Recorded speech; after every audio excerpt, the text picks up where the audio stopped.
онкология, инфаркт, инсульт, тағы да басқа неше түрлі ауруды қорқыныштан біз қалай жеңеміз? То есть осындай аурумен ауырған кезде адамда моментально қорқыныш пайда болады да. Қандай қорқыныш? Өліп қалам деген қорқыныш пайда болады да. Енді бізге мынаны түсіну керек. Ол ауру саған қайдан пайда болды?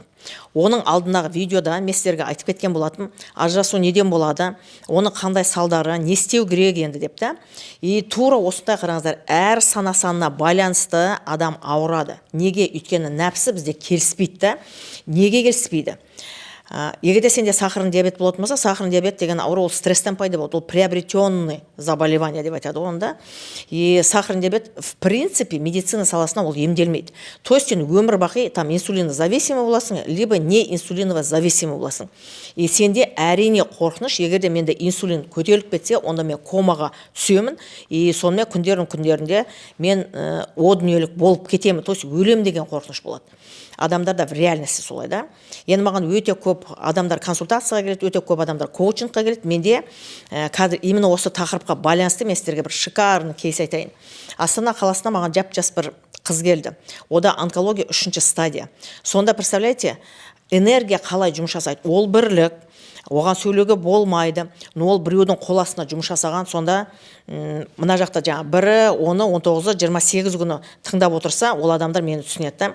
Как только ол адаммен басқарды, бітті, оның мына жақта нәпсі өте жоғары, ол нәпсіде туылған адам. Оның ішкілей, оның қарсыласу. Мен келіспеймін, бірақ ол пол жуады, мен келіспеймін дейді. Біреудің қол астында грузчик болады, мен келіспеймін дейді да. Тігінші болады, мен келіспеймін дейді. Ішінен келіспей тұрады. Неге? Өйткені ол басқару керек қой. И сол моментте нәпсі күреседі, сенің санаң вообще келіспеймін дейді да. И сол кезде сен қара қасқырға кіресің, сенің ниетің бәрі ауысып кетеді, пейілің сенің дұрыс емес, внутренний стресс, колебания сознания, соның барлығы сені осындай ауруларға алып келеді да.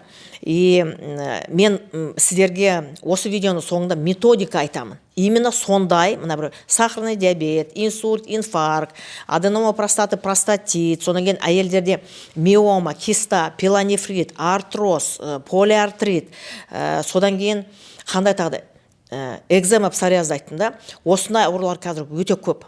И просто так менде қорқыныш дегендер бар да. Мен просто так қорқам дейді.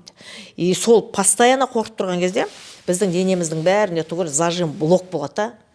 Күндердің күнінде сен міндетті түрде бір какой-то аурумен ауырасың. Но бізге мынаны түсіну керек. Ол ауру бізге қаяқтан келді? Көршіден точно келмейді да. Ол сенің мына жағынан келеді да. Ойлана бергеннен, біреуді қабылдамағаннан, біреуге жаңа біз айтамыз ғой, мен ана жыным ұстап тұр, нервім ұстап тұр деп айтамыз ғой, тура содан келеді да сол аурулардың барлығы. И просто отыру керек та, ойлану керек та, артқа қарап. Егерде сен бүгінгі таңда мен жаңа айтып кеткен аурулармен ауыратын болсаң, значит сенің ішіңде не бар? Претензия бар, өпке реніш бар.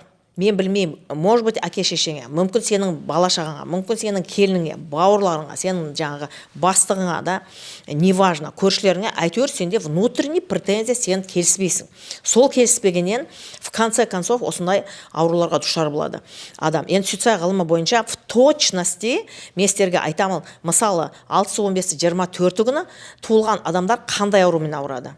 Еркектер болатын болса, простатит, аденома простаты, қуық ауру, сонан кейін буын ауру болады. Әйелдер болатын болса, миома, киста, мастопатия, сонан кейін буын ауру. То есть артроз, полиартрит, гонартроз деген аурулармен алтылық ауырады. Неге? Өйткені алты деген сана-санға ауыр жұмыс жасауға болмайды. Егер де сіздер өздеріңіздің жолдарыңызбен жүрмей, табиғатқа қарсы шығатын болсаңыздар, енді Алла тағала солай сіздерге наказание береді да.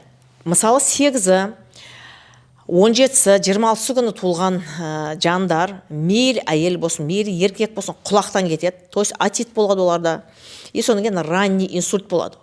Действительно, прям просто внимательно қастарыңыздағы адам болатын болса, соған қараңыздар. Даже жастардың құлақтары естімейді ма, 8-ліктердің. Өйткені оларда тотальный контроль. 24-7 олар контрольда отырады. И представляете, мы демалмаған кезінде ол нагрузка бүткіл біздің ағзамызға, сонда олар құлақтан кетеді. И содан кейін ранний инсульт болады. Оған кім кінәлі? Енді сенің көршің или әке-шешең или сенің балаларың кінәлі емес қой. Контролировать етіп, миыңды тоқтата алмай, өзіңнің қандай жаңа ғаламшардың астына дүниеге келгеніңді білмегеннен өзің кінәлісің. Дұрыс па? Значит, давайте тағы да не айтайық енді. Үштіктер, артрит, оларда бауыр ауру болады, үштіктерде. Содан кейін асқазан ауырады. Екіліктерде өпке ауру болды, и так далее кете береді да. Мына төрттіктер мен жетіліктерде вообще белгісіз аурулар болады. Енді мен сіздерден осыдан шығатын методиканы айтайын. Не жасау керек? Азаңмен тұрасыз, 300 грамм ыстық суды ішесіз, жақсылап тұрып киінесіз, прям удобно кроссовканы киесіз, шығасыз, 1 сағатта 6 километр жүресіз. Сол моментте не болады? Біздің ағзамызда 5 элемент бар. Центральная нервная система 8%, эфир болу керек, 6% бізде жел болады, 4% бізде от болады, содан кейін бізде 12% жер болады, 70% бізде су болады. Именно біз нервничать етіп, біз біреуге претензиямыз болған кезде, мына 5 элемент біздің стройдан шығып кетеді. И когда біз жүрген кезде, осы 5 элемент қалпына постепенно келе бастайды. И мен жаңа айтып отырған қыз, осы Астана қаласына келген, когда-то мен үшеу ол кезде Алматыда тұрғам. И мен просто оған мықты рекомендация бердім. В процессе коучинга оның барлығы 1 аптада просто ода гормональное нарушение. А оған, представляете, 3-ші стадия онкология қойып тастаған ғой. И напичкали разды нәрселермен просто пичкать етіп тастаған ана қызды. Күйеуге тимеген, жасы, мен енді маған фотосын жіберген кезде мен бір 50-дан асып кеткен екен деп ойлап қалдым. Страшный лишний вес, где-то 20 килограмм артық салмақ. Мына қызда 1 аптаның ішінде 5-6 килограмм артық салмақ кетті. Ол не болды? Үстінің бәрі ісік отек болды да. Вот сол кезде жел орнына түсе бастады, оты орнына түсе бастады, отектің бәрі кетті, и постепенно нормаға келді ол. Түсініп отырсыздар ма? Поэтому міндетті түрде әр адамға ұзақ өмір сүру үшін бізге не істеу керек? Азаңмен тұру керек та жүру керек. И чтоб мына химиямен өзімізді пичкать етпей, әр жаңа врачқа барасың, сен қай кезде барасың? Уже бітті, сенде аппендицит болған кезде міндетті түрде врачқа барасың, потому что ол безоперационный путем невозможно, ол мүмкін емес. Значит, оған операция жасау керек. Но қалған ауруларға, который вот приобретен, псориаз, экзема и так далее, мен жаңа айтып кеткен. Оны өзіңмен жұмыс жасап, өзіңді қабылдап, азаңмен тұрып, ыстық суды ішіп, Құдайдан құтты күні 1 сағатта 6 километр жүретін болсаң, күндердің күніне сенің санаң өзгереді. Сен түсінесің, что ең басты құндылық сенің өзіңнің ғана өмірің. Қалғаның бәрі жаратушының құзырында дейсің да сен. И сөйтіп сенің ауруларың постепенно кете бастайды. Но білесіздер ме, ең қиыны бұл жақта не? Ең қиыны сен өзіңнің нәпсіңді жеңу. Егер де сен осы нәпсіңді осы видео арқылы жеңіп, бір какой-то нәтижеге жететін болсаң, міндетті түрде комментарияға өзіңнің нәтижеңмен бөлісіп кет.